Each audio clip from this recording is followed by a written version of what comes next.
If you trust me, I'll show you where the water still lives. The first time I saw her, smoke had already turned the afternoon sun the color of an old bruise. Pines hissed as their needles burned, and ash fell like gray snow across my truck's windshield. I should have been heading out.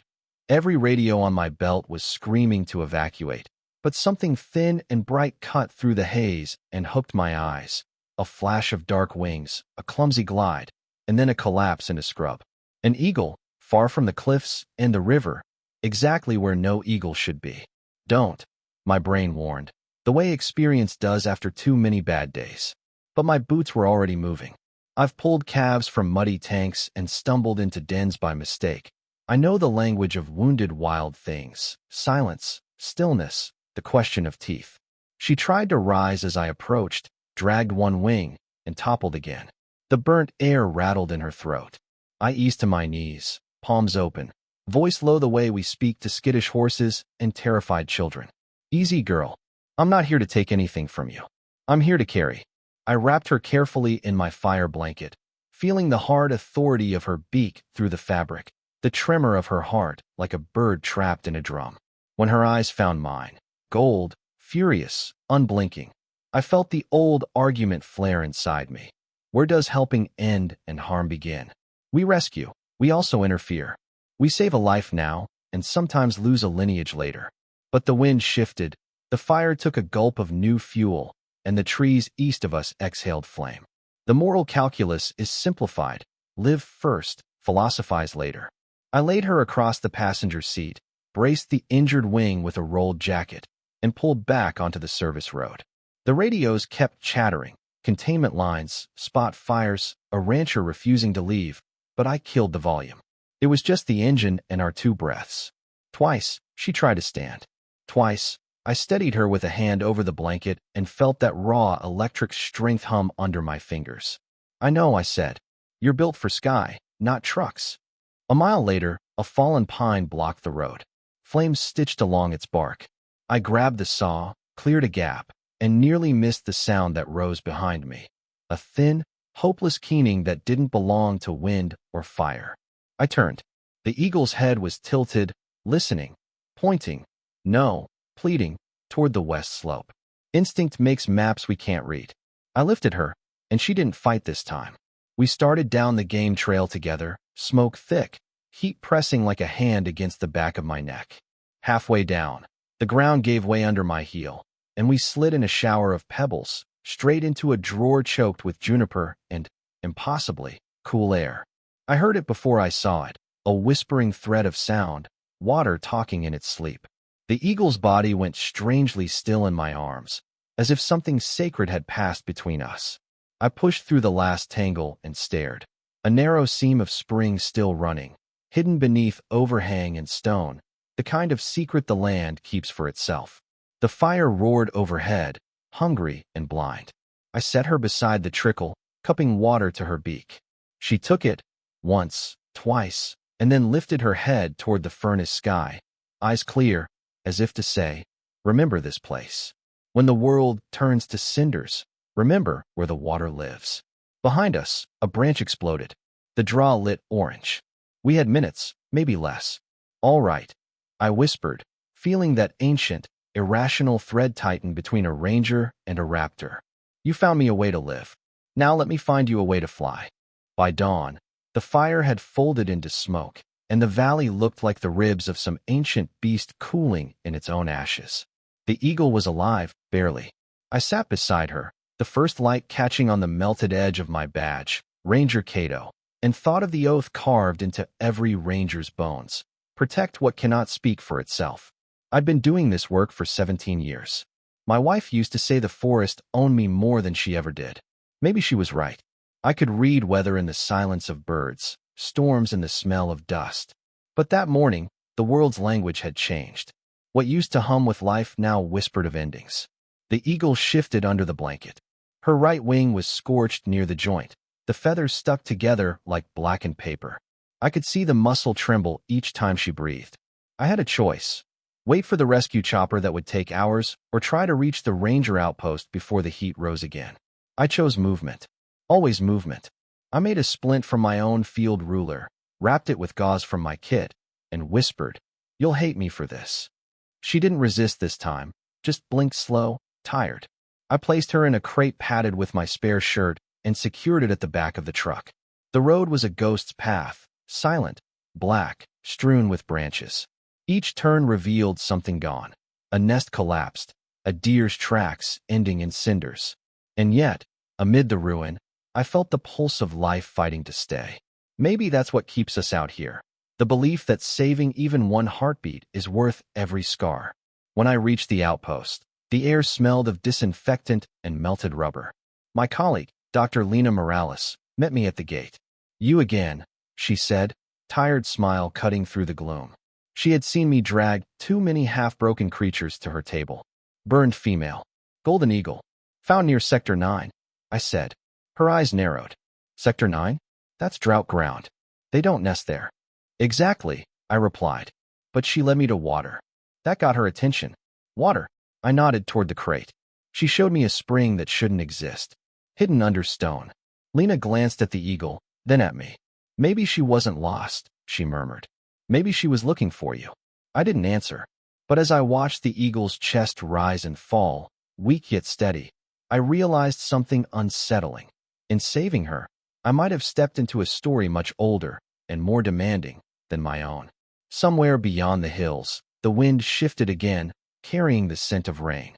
It was faint, impossible, yet it carried a promise I hadn't heard in years. The land remembers who listens. And that's when I knew the fire wasn't the only test coming. The real one was trust. Hers in me, mine in what the wild was trying to say. 3 days passed before the eagle opened her eyes fully. By then, the ash storms had reached the edge of the plains, and the animals that survived were drifting. Lost herds, silent flocks, creatures abandoning generations of nesting grounds. The land was unraveling like an old story losing its ending. I sat by the pen, watching her test the air with her broken wing. She looked smaller now, feathers dull, strength leaking through her breath. Yet there was something unyielding about her gaze, the kind of pride that refuses pity. I'd seen that same look once. In a mirror, the day I buried my father, a ranger who never learned how to rest. Dr. Lena joined me with her clipboard. "She's healing faster than expected," she said, peering at the bandages. "But that wing, she might never fly again." I ran a hand along the wire fence. "You ever notice how nature doesn't argue? It just accepts what's gone and finds another way to live." Lena gave me a look. "That's poetic, Cato, but acceptance doesn't heal bone." Before I could answer, the radio crackled. "Base to Cato. We've got movement near your coordinates. Unidentified animal activity by the western ridge." "Copy," I said, already grabbing my pack. Lena frowned. "You're not leaving her?" I hesitated. The eagle tilted her head toward me, eyes following. Something inside me twisted, an unspoken understanding that our stories had somehow braided together. "She'll wait," I said softly, though I wasn't sure for whom. The ridge was quiet when I arrived. Charred trees rose like black spears, and the air smelled of wet ash. Then, out of the fog, came a shape, massive, deliberate. Another eagle, larger. Its feathers glinted bronze even under the gray light. My pulse quickened. The mate. It circled once, crying a sound that tore through the stillness like grief made flesh. I raised my binoculars. The talons were empty, but the wings bore scars that mirrored hers. My throat tightened. He was searching, calling for someone who could no longer answer. Suddenly, he landed on a scorched branch not 50 meters away. For a heartbeat, our eyes met. Wild recognition, accusation, a challenge. And then he dove.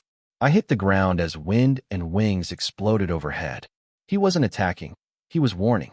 His cry echoed down the valley, a language older than any human tongue. "She is mine. She belongs to the sky, not you." When I looked up, he was gone, just a fading shadow swallowed by the smoke.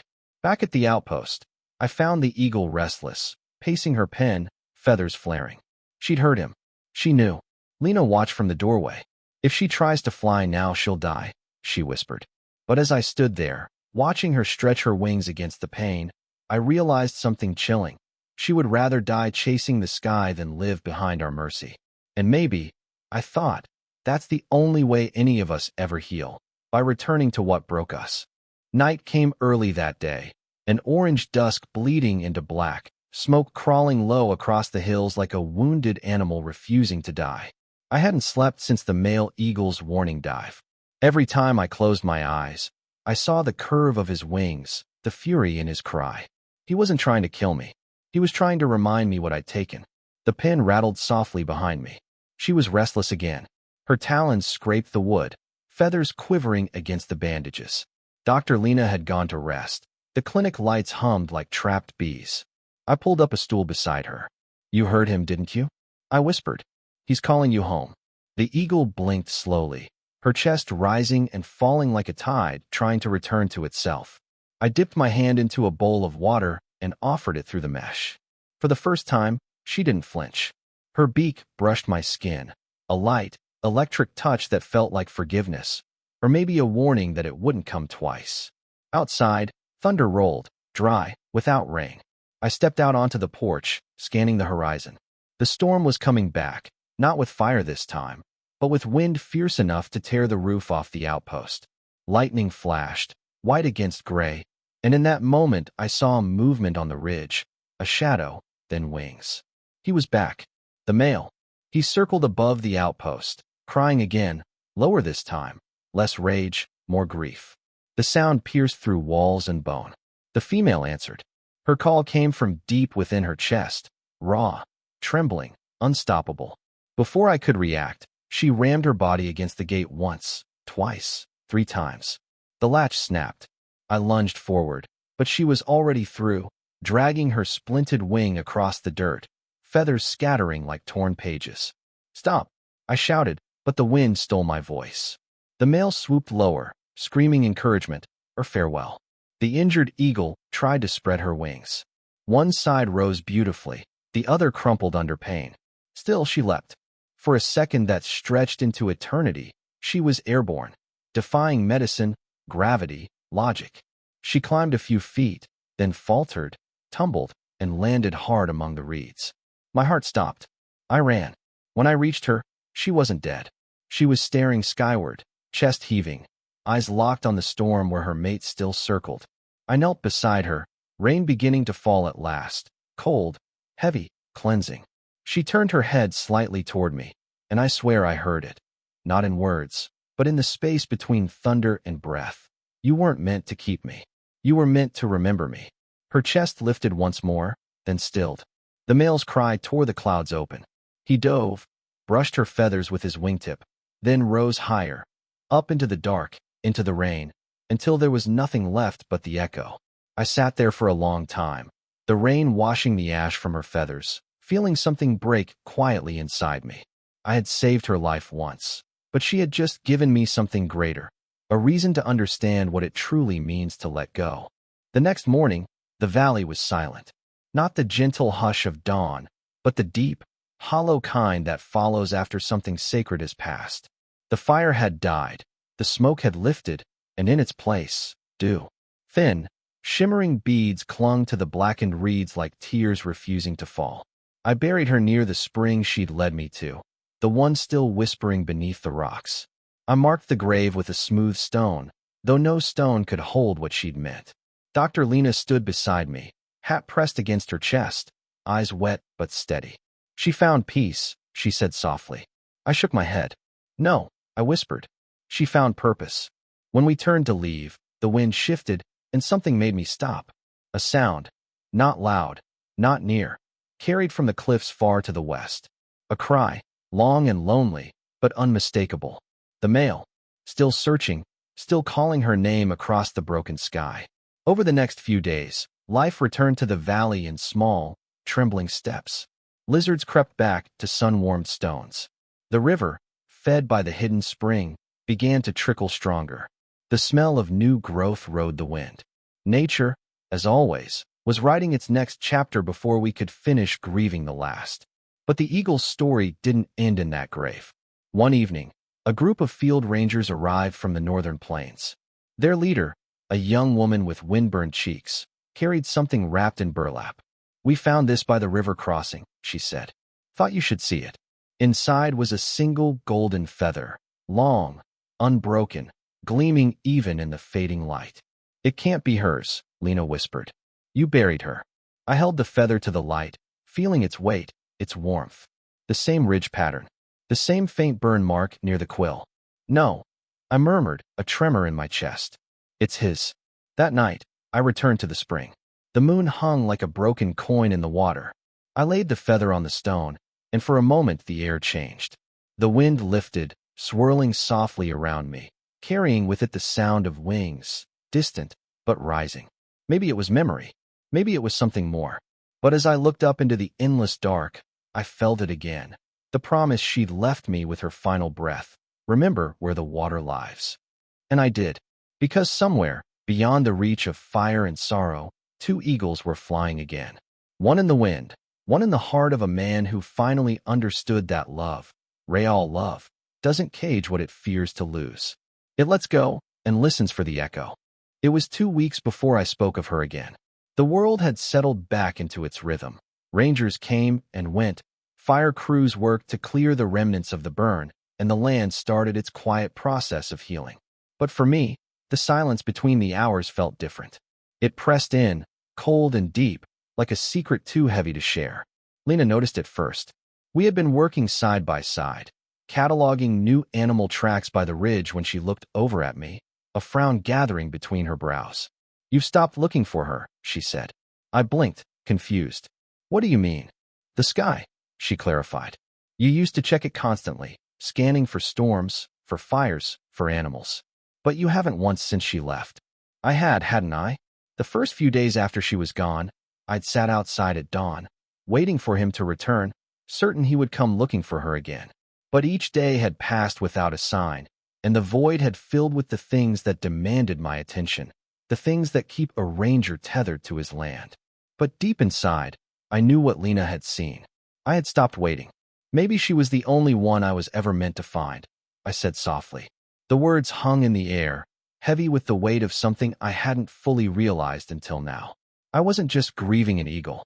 I was grieving a part of myself that had always searched for something, someone, out of reach. Lena didn't say anything for a long time. She just glanced toward the eastern sky, the same place where the first eagle had flown.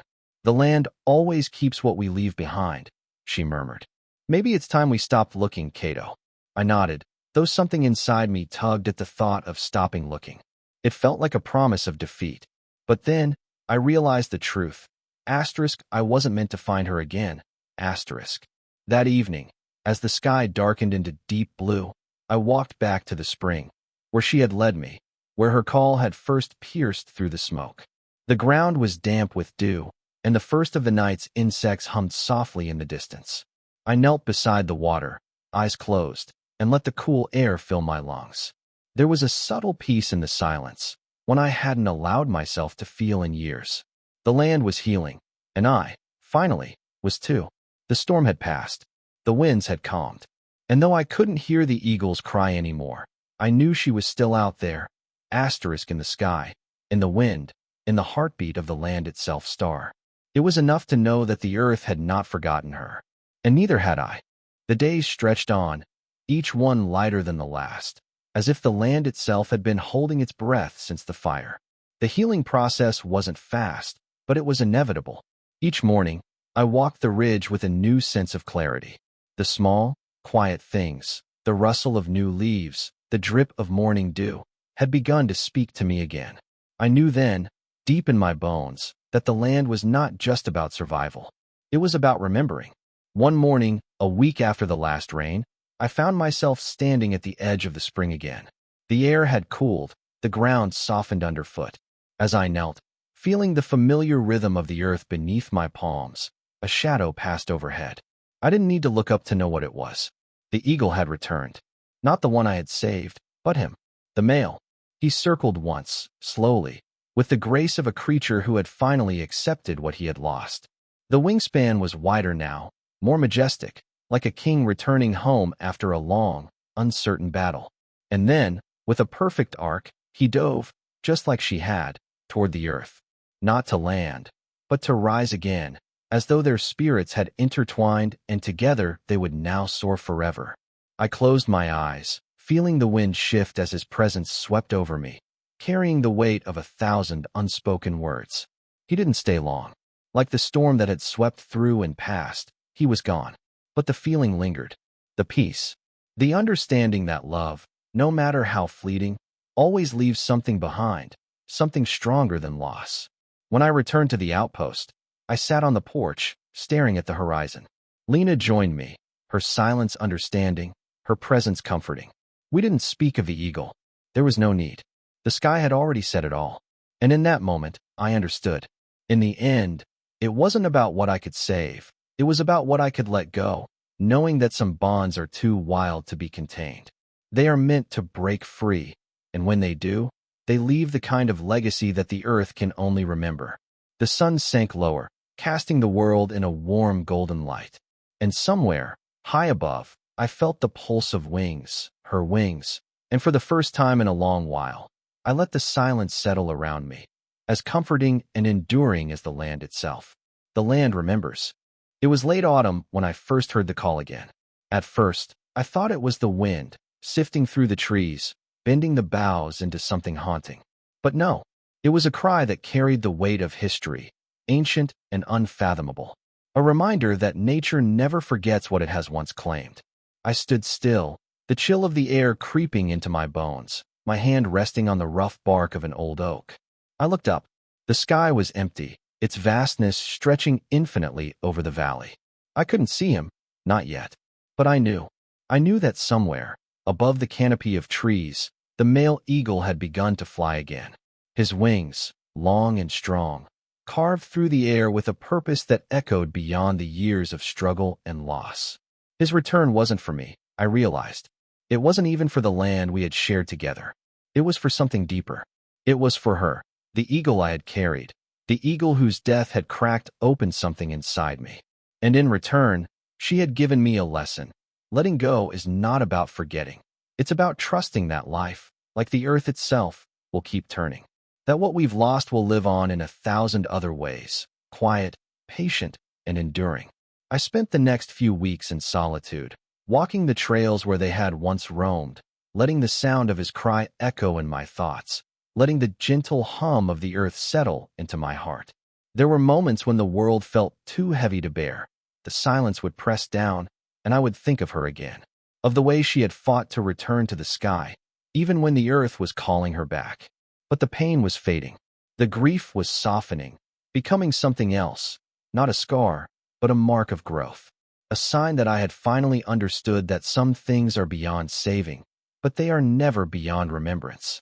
One evening, as the sky began to dim with the first star rising in the distance, I sat on the ridge overlooking the valley. The wind carried a whisper through the trees, a promise, soft and distant.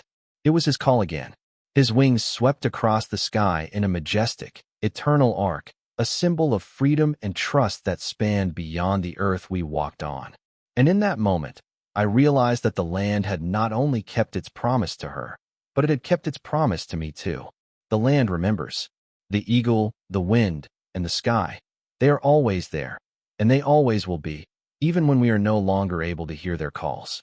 I closed my eyes, breathed deep, and let the silence settle around me. No longer heavy, no longer sorrowful. Just peaceful, just real. And somewhere, far above, I felt her wings again. Soaring. Forever. The cold winds of winter settled into the valley soon after the eagle's cry faded into memory. The trees, once heavy with leaves, stood bare, skeletal, stark against the pale sky. I spent my days working through the responsibilities of a ranger, keeping the perimeter clear, monitoring the wildlife as the season turned. The routine was both comforting and hollow, like a song sung by memory, but no longer by the heart. It wasn't until late January that I noticed him again. At first, I thought I was imagining it, a flicker of movement out of the corner of my eye, a shadow crossing the pale sun. But then it came again, a figure perched on the ridge, where the first eagle had fallen. The male eagle. He was sitting on a rock, staring down into the valley below, his wings tucked neatly against his side. It was not the frantic, grief-stricken flight I had once seen. It was calm, deliberate. His eyes seemed to pierce through the landscape, seeing something the earth itself kept hidden. There was no cry this time, just the steady, patient silence of a predator who had learned the art of waiting. I found myself drawn to him once more, unable to resist the pull of that bond we had shared. Maybe it was the stillness of winter or the aching distance that had settled into my bones since her death, but I felt the need to see him up close, to understand what it was that brought him back to this place. I walked for hours, the snow crunching beneath my boots, the cold wind biting at my cheeks. The world felt distant, muffled, as though wrapped in a blanket of solitude. The eagle remained motionless, his eyes never leaving the horizon. As I reached the base of the ridge, I paused, careful not to disturb him. It was then that I noticed something strange, a faint gleam of gold near his feet. A feather. Her feather. It wasn't just any feather. It was one of the long, graceful ones, the kind that only the strongest, most majestic of eagles grew. He had brought it with him, a symbol of what had been and what had always been meant to be. He had returned to this place, not out of grief, but to carry her memory, to keep her alive in the places she had loved, to remind me of what we had shared. I knelt beside him, cautiously, careful not to disrupt his reverie.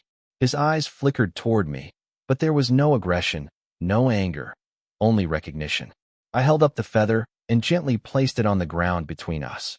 The wind carried it lightly, as if the land itself were accepting the offering. The eagle let out a low cry, not mournful, but resolute. It wasn't a call for the past, it was a call for the future. A future in which both of them could live on, through the wings that had once soared together, now forever apart, but never truly separated.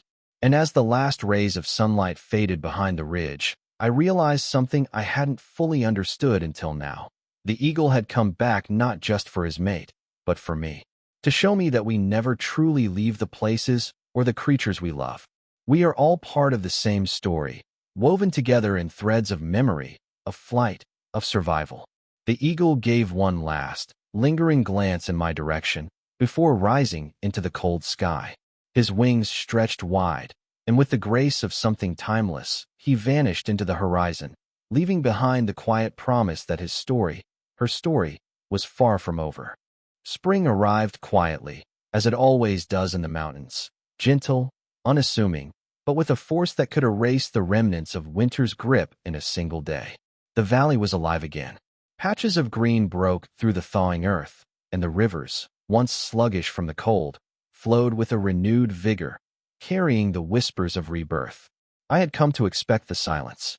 In the days following the eagle's departure, I found a kind of peace I hadn't known in years. The air seemed clearer, the birds brighter in their songs, and even the wildflowers, those delicate, fleeting reminders of resilience, bloomed with a softness that reached into my soul.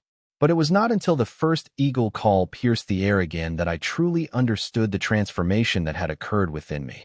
I was sitting by the river, its edges still swollen with spring runoff, when I heard it, a cry from high above, sharp and clear against the stillness. I didn't need to look up to know who it was. It was his voice, the male eagle's, strong and unwavering, as though he had never left. I stood, my heart racing, and followed the sound. The eagle had returned, but not in the way I had anticipated. He was no longer alone.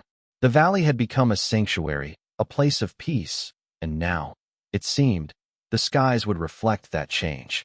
Two eagles soared above the river, his wings stretched wide, her golden feathers glistening in the sunlight as she flew beside him. She was back, not just in memory, not just in spirit, but here, in the flesh.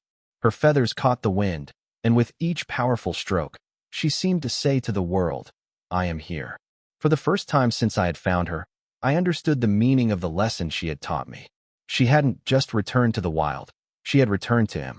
The circle was complete, not just for them, but for me as well. Their love had transcended everything that had sought to destroy it. They had both moved on, but they had left something behind, a legacy, a story, and a place that would always hold their memory.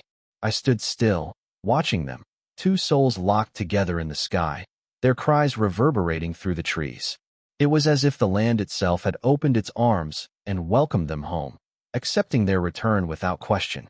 The earth had held them once, and now it would continue to carry their story. I knew then that my time here was not finished. There were still stories to tell.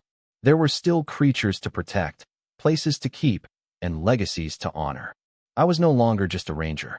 I was a keeper of stories, of memories, of wild things that once flew and roamed the earth, and of those that would always carry their spirits with them. As the eagles soared higher into the sky, disappearing into the light of the setting sun, I smiled, the weight in my chest lifting for the first time in months. Their story was complete, and mine was just beginning. The weeks that followed brought an unexpected peace, a rhythm to life that felt almost foreign after the chaos of the fires, the loss, and the mourning. The land had finally found its balance again, just as the rivers and trees began to pulse with the renewed life of spring. But it was the skies that changed the most. It wasn't just the return of the eagles, but the subtle shift in the way the air itself felt, cleaner, lighter, as though it too had found its release. I spent many mornings on the ridge, watching them soar together. It became a ritual. The male, steady and powerful, would lead. The female, her wings graceful in the wind, would follow with a beauty that never ceased to awe me. They flew as one, two hearts beating in time, their bond as natural and necessary as the earth beneath them. But one morning, as I sat at the edge of the valley, the air heavier than usual, something shifted. I felt it before I saw it, the subtle change in the wind. It was as though the sky itself had whispered to me, "It's time." I stood up slowly, not sure what I was expecting. But then, just beyond the tree line, I saw them. The two eagles were perched high on the ridge, watching me. Not in the way they had before, not with the weight of grief or separation, but with a calm recognition, a quiet acknowledgement of what had been and what had come to pass. Their eyes met mine, and for a long moment, there was nothing but the hum of the valley, the rhythm of the wind, and the understanding between us. Then, without a word, they lifted off. The male led the way, his wings slicing through the morning air, while the female followed, strong, unwavering, and free. They didn't look back. They didn't need to. They had found their place in the world, and now, it was my turn to find mine. I stood there for a while, watching them disappear into the horizon, their forms shrinking into the vast expanse of the sky. It was then I realized something that had eluded me until now. Their story was not just about their return to the wild. It was about the way the wild had returned to them. In the silence of their flight, they had shown me that the land, the creatures, the stories, they never truly leave. They remain in the air, in the trees, in the rivers, in the heartbeat of the earth itself. I had thought that I needed to keep them, to hold on to them. But in the end, I had learned the most difficult, and perhaps the most important lesson of all. Letting go isn't about forgetting. It's about trusting that the world will continue, even without us, and that the stories we carry will live on long after we are gone. As the wind swept across the valley, carrying with it the last whispers of their call, I smiled. I had found peace in their flight, and now, it was time to let the land speak for itself, to listen to its stories, to become a part of its story. The air was different now, softer, warmer.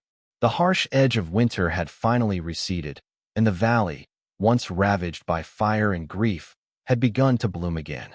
But it wasn't just the land that had healed, it was me. And it was strange, this new peace. It wasn't like before, when every decision, every action, felt weighed down by the endless need to protect, to save. Now, it was something quieter, something deeper. I spent the months following their departure at a new pace. The mornings were no longer marked by urgent patrols or frantic searches for signs of destruction.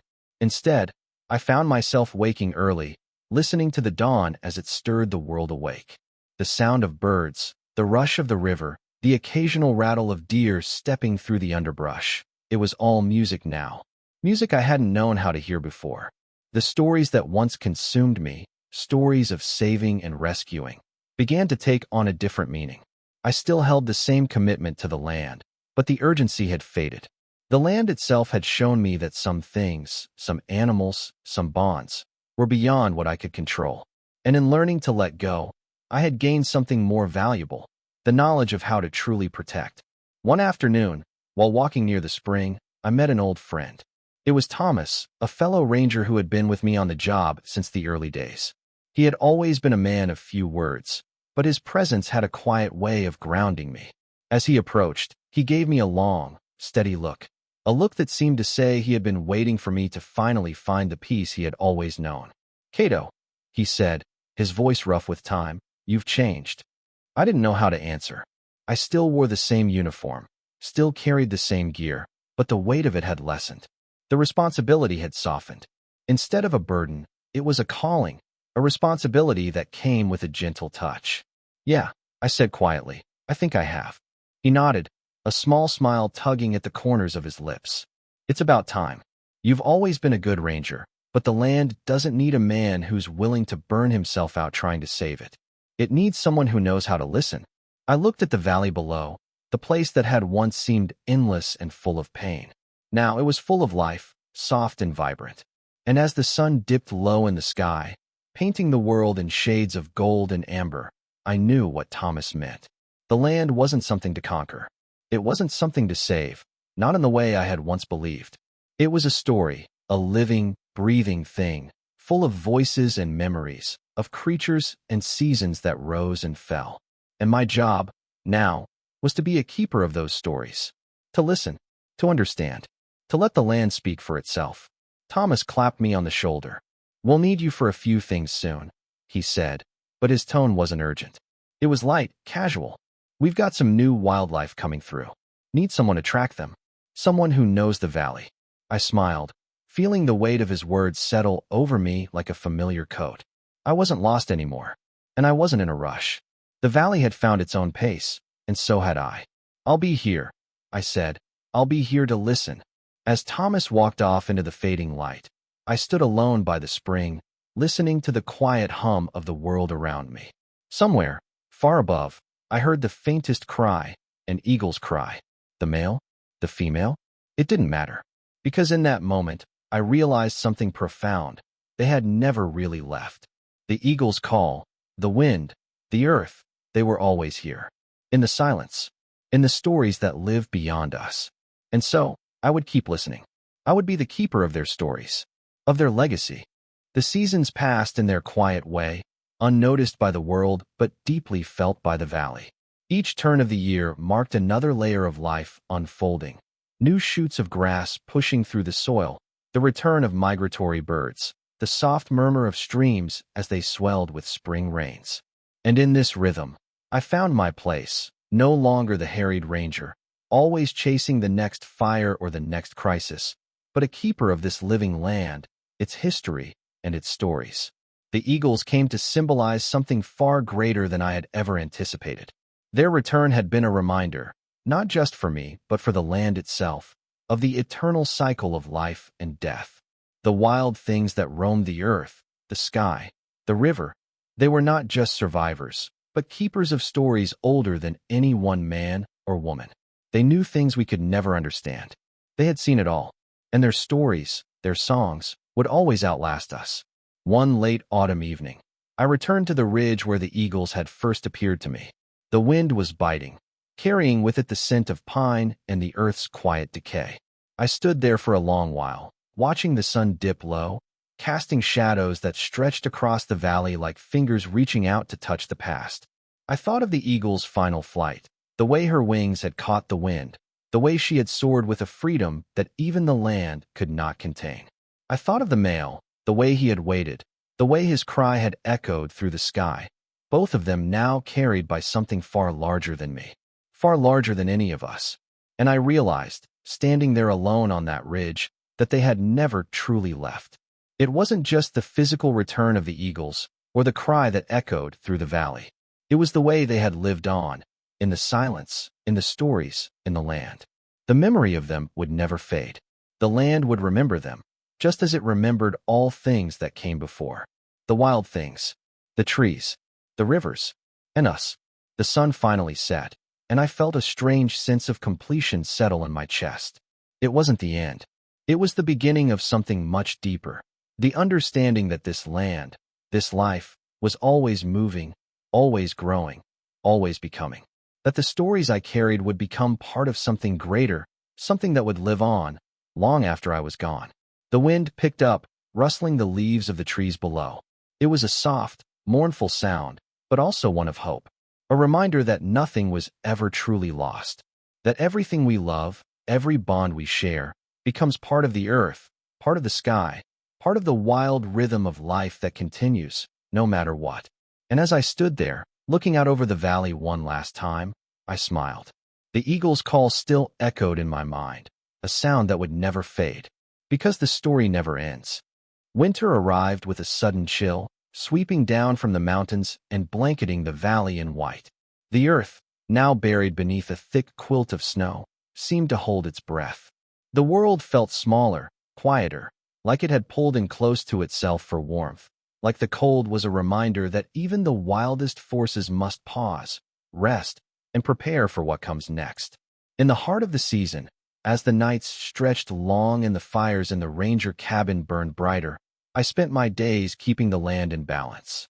It was the quiet work of winter, repairing fences, checking the wildlife trail cameras, ensuring the snow didn't trap the herds. There was peace in it, a rhythm that had settled in my chest. It was simple, but it was full. One morning, as the first light bled into the horizon, I took a walk to the ridge where I had last seen the male eagle. The snow had softened the world, turning the jagged mountains into a distant dream. The valley below, once a patchwork of green and brown, was now a sea of white, untouched and still. I stood there, looking out, feeling the wind bite at my face. The valley stretched wide, endless in its frozen beauty. I closed my eyes, letting the cold seep into my bones. It wasn't discomforting, not anymore. I had grown accustomed to it, the quiet, the solitude, the slow turning of time. And then, just as the wind shifted, I heard it. A cry, clear and strong. I looked up. Far above, against the pale morning sky, the eagle circled. For a moment, I thought my heart might stop. The male was there, his wings spread wide, the golden sheen of his feathers gleaming in the early light. And beside him, as always, was the female, her wings like silk, her movements graceful and steady. Together, they moved through the sky as if they had never been apart. They flew in perfect harmony, each stroke of their wings a testament to the love that had transcended death, the bond that had never truly been broken. I stood there, breathless, watching them soar. It was as though the world itself had opened up, a window into something greater. I had thought that I would never see them again, thought that their story had ended, that the land had moved on. But the land doesn't forget, and neither do the wild things. The eagles had returned, not just for the land, but for the stories they had left behind. Their flight was a message to me, a reminder that their legacy would never be lost, never forgotten. As they disappeared into the clouds, I realized something profound. I had never truly let go of them.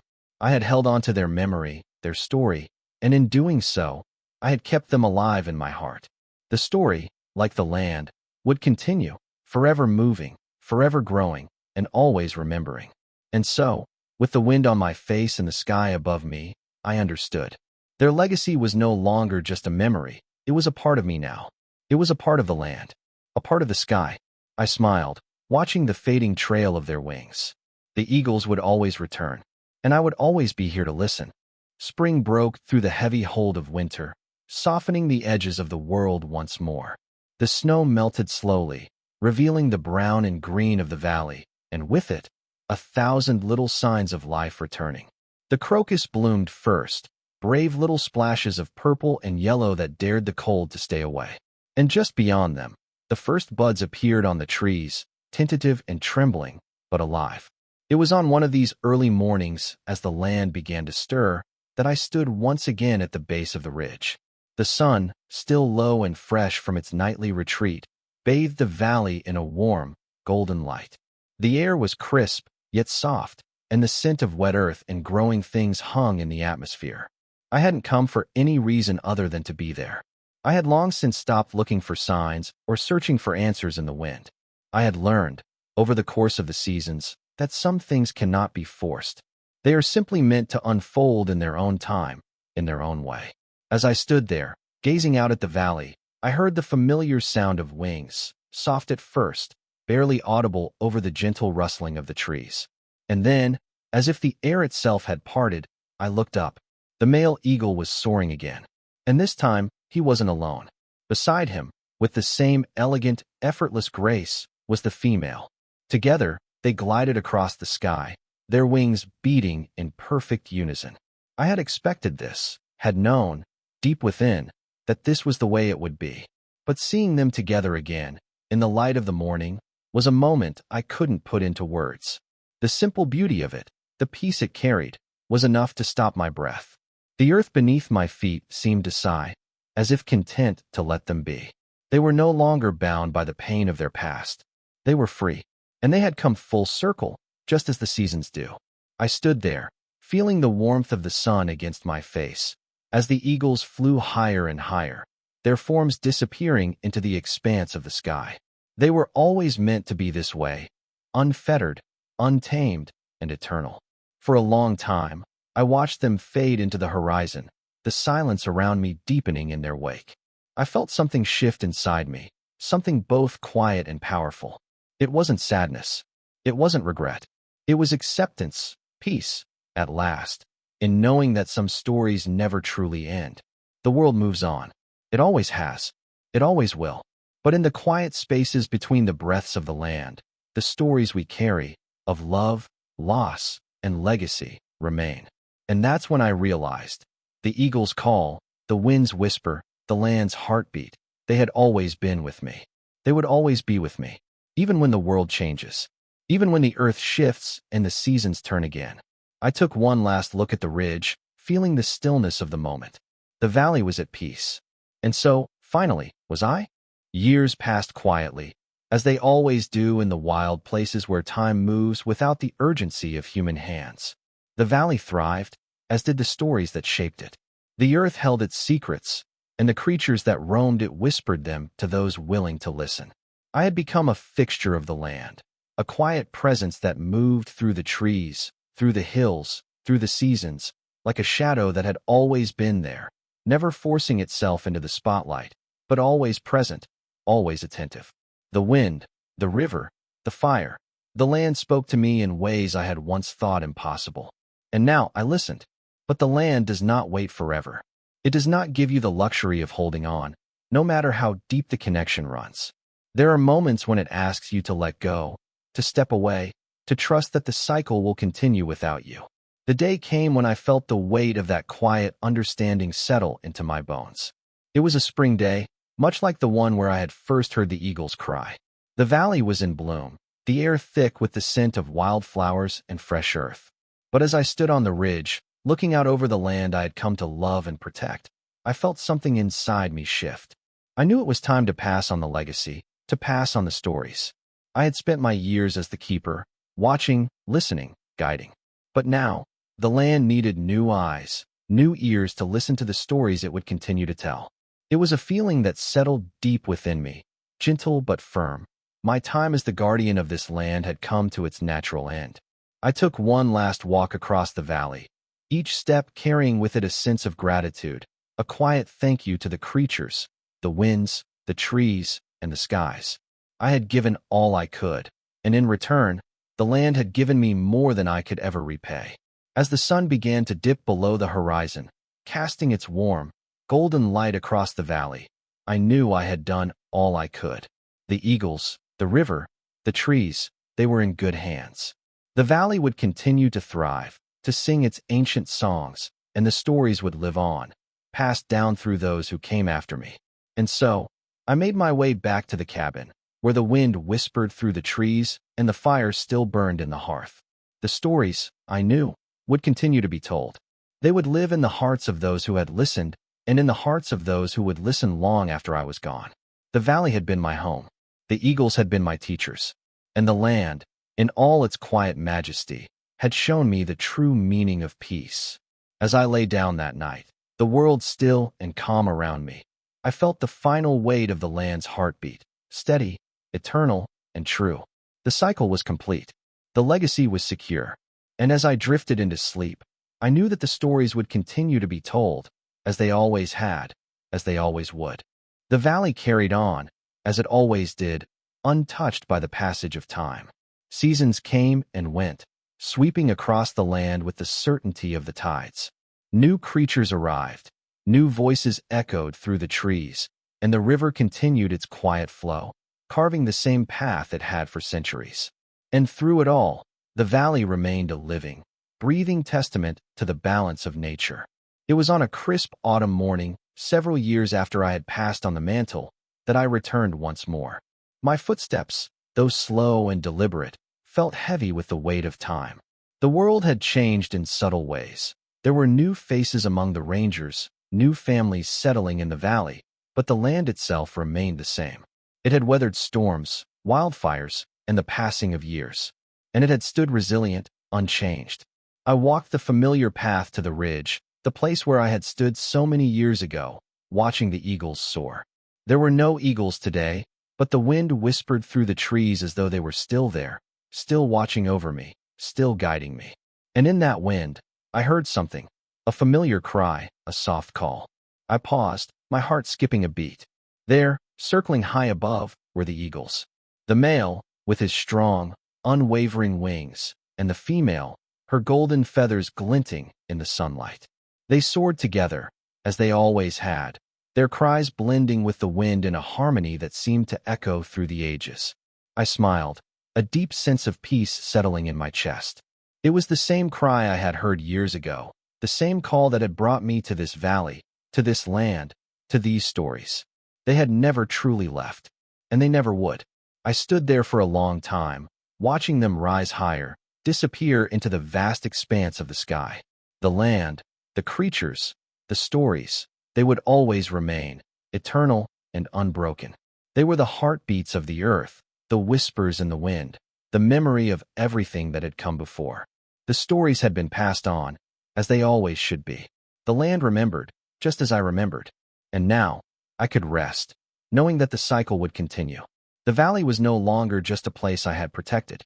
It had become a part of me, and I, a part of it. The eagle's cry echoed in my mind one last time as I turned to walk back, my footsteps lighter now, knowing that the land would carry on, as it always had. And somewhere, high above, I knew the eagles would be flying, forever free, forever part of the sky, part of the land, and part of the stories that would never end. The years had passed like a river cutting through the land, steady, inevitable, and relentless. The valley, as always, was alive with its own quiet pulse. The trees stood tall, the rivers flowed gently through the earth, and the animals moved through the landscape as they had for generations. It was in this rhythm, this eternal dance of life, that I found my place. I had returned many times since that final autumn morning, walking the familiar trails, feeling the earth beneath my boots, the wind against my face, and listening for the faintest echoes of the eagles that had once guided my journey. The valley had become a part of me, its stories woven into the very fabric of my soul. And as I grew older, I found myself telling those stories to those who came after me. The young rangers who now walked the same paths I had once walked, the children of the valley who played in the shadow of the mountains, their laughter echoing through the trees. One evening, as I sat at the edge of the valley, watching the sun dip below the horizon, I felt a familiar presence beside me. I turned to find an old friend, Lena. Her hair had grayed with time, but her eyes still held the same wisdom, the same quiet strength that had been there all those years ago. "You know," she said softly, "it's strange. I always thought I'd find a way to forget." "Forget?" I asked, turning to face her, the weight of the years pressing against my chest. "Forget what?" "The eagles. The story.